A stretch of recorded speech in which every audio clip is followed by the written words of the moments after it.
اگر ہمارے دل میں محبت نہ ہو تو ہم باہر محبت کو نہیں پہچان سکتے. یہی اصول ہے کہ اگر ہمارے اپنے اندر غصہ نہ ہو تو ہم باہر غصے کو نہیں پہچان سکتے. ہم ان لوگوں کو بہت سادہ سا کہہ دیتے ہیں جو بات سنتے ہیں اس کو سچ سمجھ لیتے ہیں، اس کی فیس ویلیو کے اوپر جو ہے وہ لے لیتے ہیں، اور ہم سمجھتے ہیں کہ یہ ایک نیگیٹو ٹریٹ ہے. ہوتا دراصل یہ ہے کیونکہ اس بندے کے اپنے اندر جو ہے وہ فراڈ نہیں ہے، وہ کون نہیں ہے جی، تو وہ سچ ہی بولتا ہے. تو جب اس کو یوں کر دھوکہ دیا جاتا ہے تو وہ اس کی فیس ویلیو کے اوپر لے لیتا ہے. تو بہرحال کہنے کا مقصد یہ تھا کہ چاہے وہ غصہ ہو، تشدد ہو یا حرص ہو، جو بھی ہو، اس سارے کے اوپر یہ اصول لاگو ہوتا ہے. ہم اپنی کیفیات کو ایک ہائر کانشیس کے ذریعے جانتے ہیں، اور یہ ساری چیز جو ہے یہ ہم سارے انسانوں کے اندر مشترک ہوتی ہے. تو خود شناسی یا اس سیلف ریئلائزیشن کے اوپر نکلنے کا ایک لازمی جز جو ہے وہ حدود کا شعور ہے، وہ اس لمیٹیشنز کا کانشیسنس جو ہے کہ ہر نظام اپنی مخصوص حدود رکھتا ہے. ہر نظام کی کچھ لمیٹیشنز ہوتی ہیں. سادہ ترین اشیاء مثال کے طور پہ جیسے درخت ہے یا جانور ہیں، تو یہ سارے فطری قوانین کے تابع ہوتے ہیں. انسان کی حالت ان کی طرح نہیں ہے. انسان کی حالت زیادہ پیچیدہ ہے، کیونکہ انسان اپنی حدود کو پھیلانے کی اور اپنی حدود کو، اپنی لمیٹیشنز کو اسٹریچ کرنے کی صلاحیت رکھتا ہے. لیکن جب ہم ان نیچرل لمیٹیشنز کو پہچاننے میں ناکام رہتے ہیں تو تب ایک انتشار جو ہے وہ پیدا ہوتا ہے، ایک انر کیوس جو ہے وہ پیدا ہوتا ہے. تو جدید دنیا میں سائنسی ترقی ہو یا سیاسی طاقت ہو اور معاشری نظام ہو، یہ رویہ عام ہے کہ یہ تمام جو ہے وہ اپنی حدود کو نظر انداز کرتے ہیں، اور جس کی وجہ سے ہمارا معاشرہ بالخصوص یہ حدود کی لمیٹیشنز کو ٹرانسگریس کرنے کی جو ہے رویے کی وجہ سے انتہائی تباہ کن نتائج جو ہے وہ ہمارے سامنے آئے ہیں، اور ہم اس کو بھگت بھی رہے ہیں. زندگی میں صاحبو ہر چیز کی کچھ حدود ہیں. اگر آپ ایک درخت کو دیکھیں تو وہ زمین میں جڑیں گاڑ کر کھڑا ہوتا ہے اور مخصوص رفتار سے بڑھتا ہے. کوئی بھی درخت اپنی مقررہ حد سے زیادہ تیزی سے نہیں بڑھ سکتا، ورنہ وہ کمزور ہو جائے گا اور گر جائے گا. اسی طرح انسانی ذہن اور جذبات کی بھی کوئی حد ہوتی ہے. اگر ہم اپنی سوچ کو بے لگام چھوڑ دیں گے تو وہ ہمیں پریشانی اور ذہنی دباؤ کی طرف ہی لے جائے گی، اور کہاں لے جائے گی. اسی لیے دانشمندوں نے ہمیشہ ذہنی سکون اور خود شناسی پر زور دیا ہے. ہر نظام اپنے مخصوص حدود کے اندر موجود ہوتا ہے. جتنا نظام سادہ ہوگا اتنا ہی اس کی حدود کو سمجھنا بھی اتنا ہی آسان ہوگا. مثال کے طور پہ بوٹینیکل ورلڈ ہے، نباتات کی دنیا میں اگر سخت سردی پڑے گی تو کسی نسل کا خاتمہ ہو سکتا ہے یا اس میں کوئی میوٹیشن واقع ہو سکتی ہے. لیکن انسان کی حالت جو ہے وہ کہیں زیادہ پیچیدہ ہے، کمپلیکس ہے، کیونکہ یہ جیسے میں نے آپ کو عرض کیا نا کہ دیگر چیزیں اپنی لمیٹیشنز کے اوپر جا کے رک جاتی ہیں.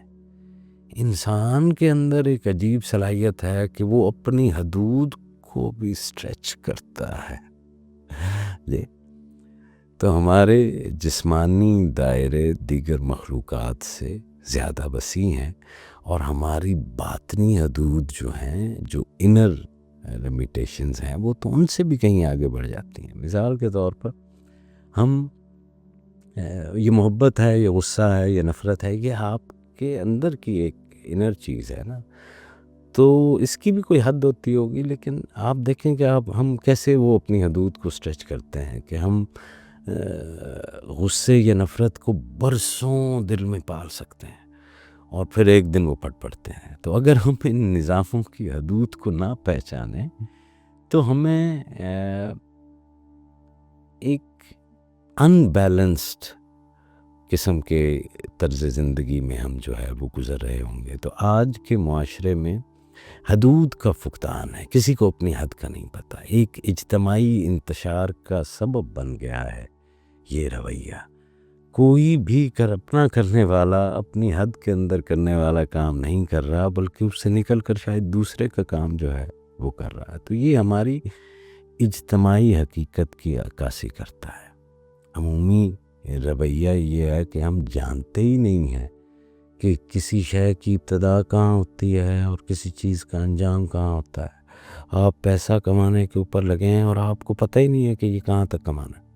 آپ سٹریچز کے آگے جو ہے وہ باہر جو ہے وہ جا رہے ہیں.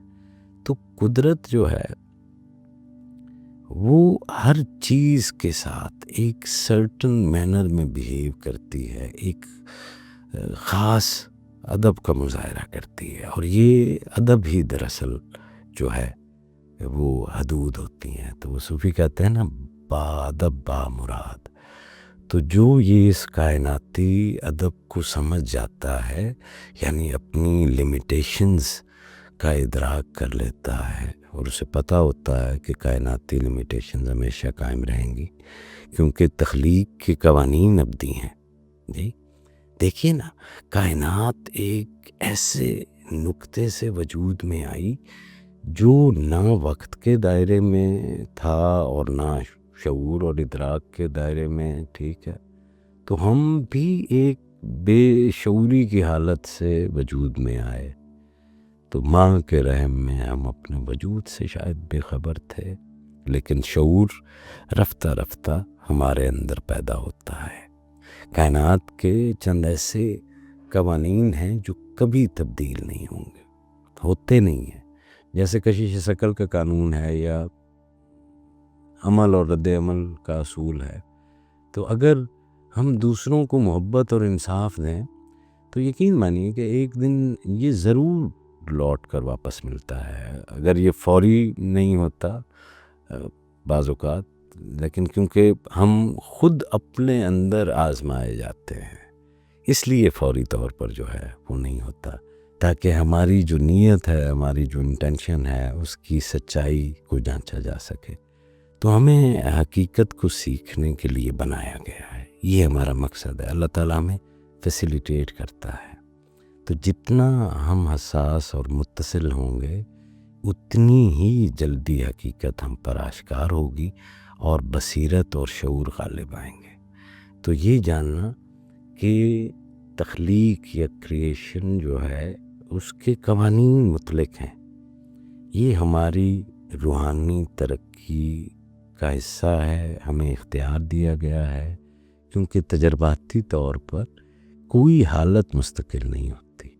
اگر ایسا ہوتا تو یہ جبر ہوتا، جبکہ تخلیق جو ہے وہ محبت سے وجود میں آئی ہے. تخلیق ایک سے نکلی ہے اور وحدت سے لبریز ہے، مگر تخلیق کے جو پرنسپلز یا جو رولز ہیں، جو قوانین ہیں، صرف اس وجہ سے نہیں بدلتے کہ ہماری نیت نیک تھی تو لہٰذا قانون کو جو ہے وہ بدل جانا چاہیے.